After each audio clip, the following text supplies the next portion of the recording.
biggest winners and losers to start the college football season. Smitty, go. Biggest winners and losers. You know, I like to Let's start with winners. Yeah, I'm a positive guy, man. Let's start off with the winners, man. First of all, I'm going to start off with just the whole Alabama team right now. And you asking me why? Because, listen, there's a lot of questions going into this season as far as, like, what would Alabama be? Would Alabama be the same Alabama of old, you know, one of the most dominant teams year in and year out?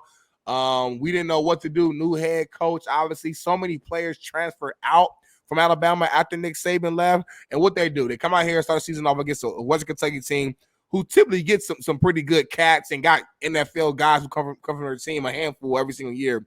And they give them a goose egg. 63-0, dominant, winning in dominant fashion, out there having fun. Jalen Milroe, man, played well, played to his style, and played well, whether it was him throwing the ball a few times, running around the field. They played Alabama physical style football. So one of my number one winners is Alabama as a whole. Number two, man, I got to go with Cam Ward. And I know Steve Kim was over there with you guys. Y'all was partying up, turned up this past weekend. I couldn't make it.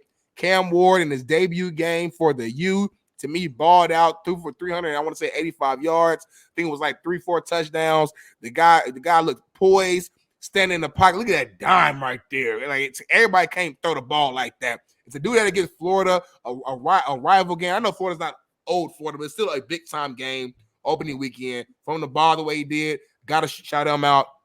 And then number one for me, winners, for me, I got to go Travis Hunter, man. This guy right here, he's everything that the media says he is. He's a true dog. And I got a segment later on. It's going to be probably tomorrow that he might be on that segment as well, because the guy's a dog. He played 129 snaps, I believe. Defense and offense, had like 3 tackles on defense, shut down the whole side of the field. On offense, had 3 touchdowns, 100+ receiving yards, made spectacular catch after spectacular catch. Those are my winners, JB. Those are my winners.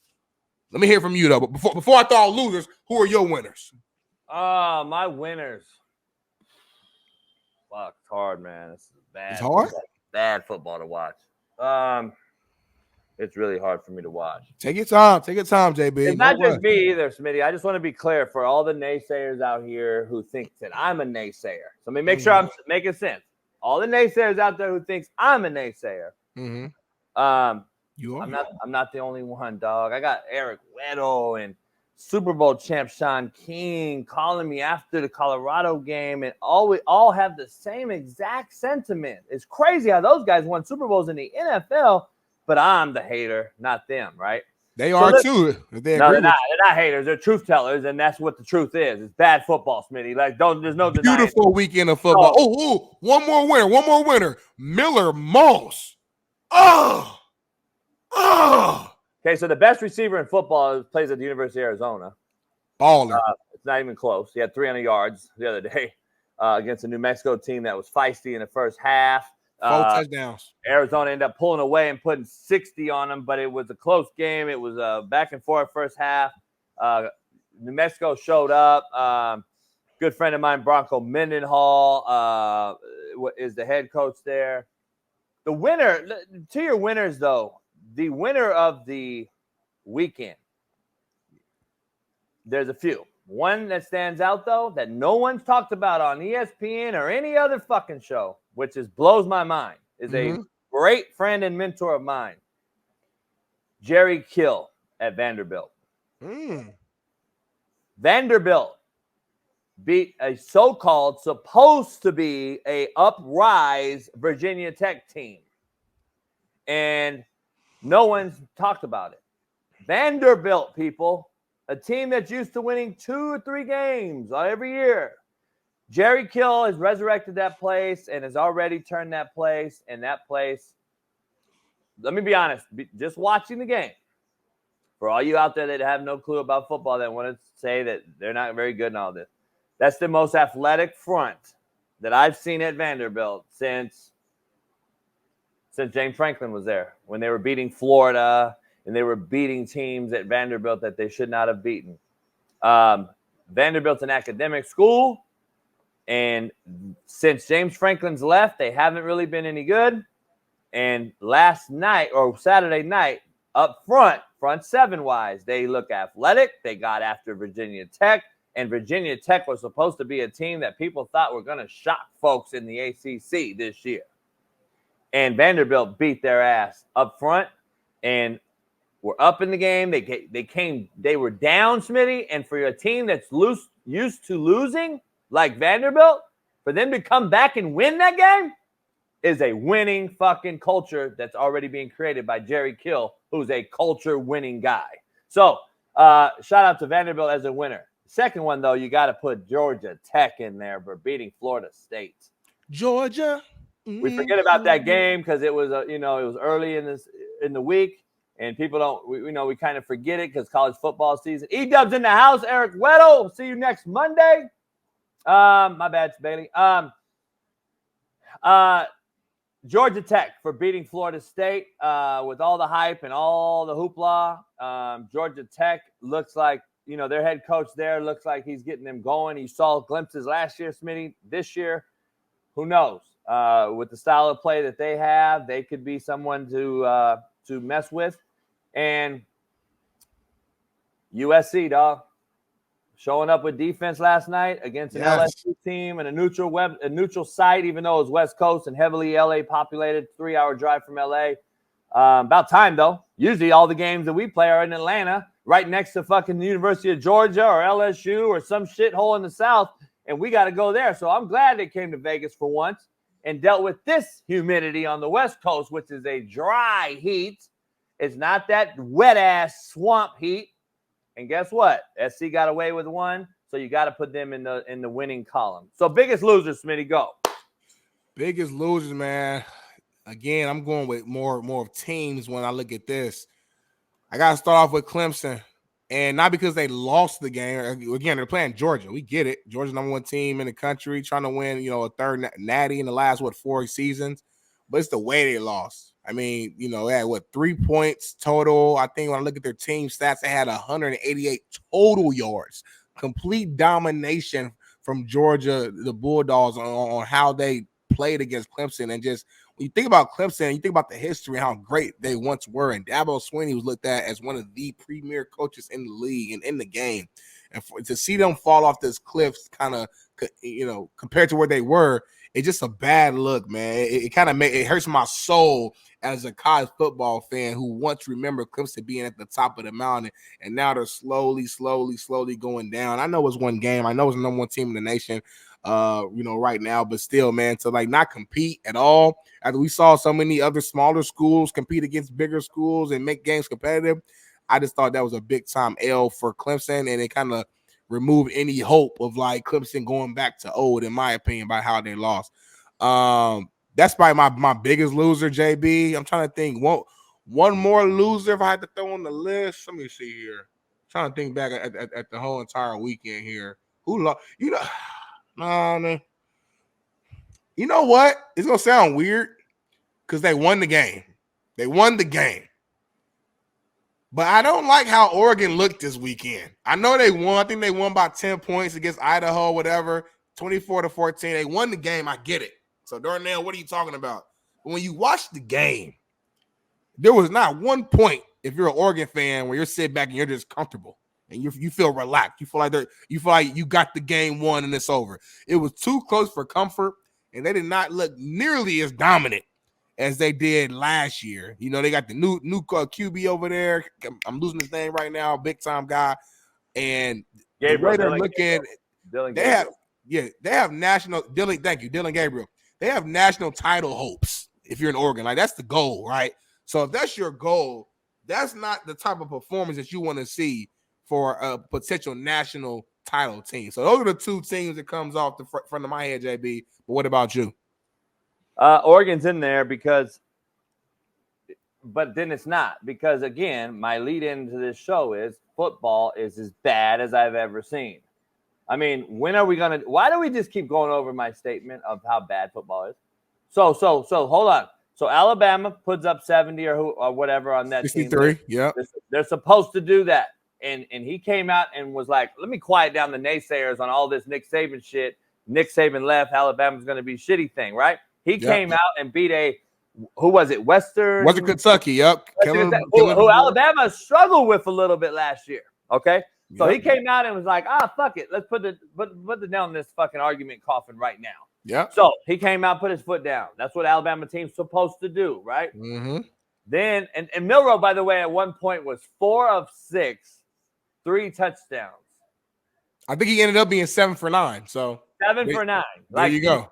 So that is the Boars offense in a nutshell, and how they actually control the line of scrimmage, and everything was shot over, bombs over Baghdad. They fucking hit them deep, quick, fast, in a hurry. Didn't have to really throw the ball over the park, but that is protecting Jalen Milroe's deficiencies. We will be breaking down Jalen Milroe with Shaun King later. And that's called great coaching to me, JB. It is great coaching, and there's no question about him being a great coach. And I told you guys before, I said, hey, a lot of people are overlooking this Alabama team because they lost 30 guys, Nick Saban.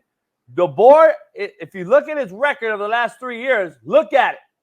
It's like unbelievable. He's lost 3 games or some shit. He's an unbelievable coach. The guy can win. All right, so number one. Plus, remember, if we do see any issues with Jalen Milroe down the stretch, he brought a very, very highly touted quarterback with him that knows his system, that fits him like a T from UW. So people don't know or realize he's there. So that is a plug and play if something goes awry in Alabama. Now, Oregon, I just think it's bad football. So they're a team that, you know, they won, but it was an Idaho team that scored 2 plays in a row, 2 trick plays to score their points. So Oregon's defense pretty much stymied Idaho, but that's what you're supposed to do with an Idaho team. But they don't get a pass because they struggle, dog. I'm going to be honest. But here's my biggest losers. I'm going to be honest. Florida, by the way they looked, and Colorado, by the way they looked. This is how this is why I say college football is bad. Colorado looked exactly like they looked last year. And anybody that doesn't think that is crazy. If you can't come on here and admit that that's how that team looked, exactly how they looked last year, then there's a problem. Colorado looked exactly like they looked last year. And so did Florida. This is what college football has turned into. Colorado, college football has turned into no growth, no fundamental coaching, no teaching, no ideology, no philosophy, and I can't get you better because I have so many new mercenaries every 3 months that this is what it is. Let's get the best transfers we can, burn the fat and trim the fat with the other ones, and let's hope we're better than everybody else. It's not, dog. You can't do it. It's just not sustainable. I'm just telling you. It's not sustainable. But we'll dive into that with Matt.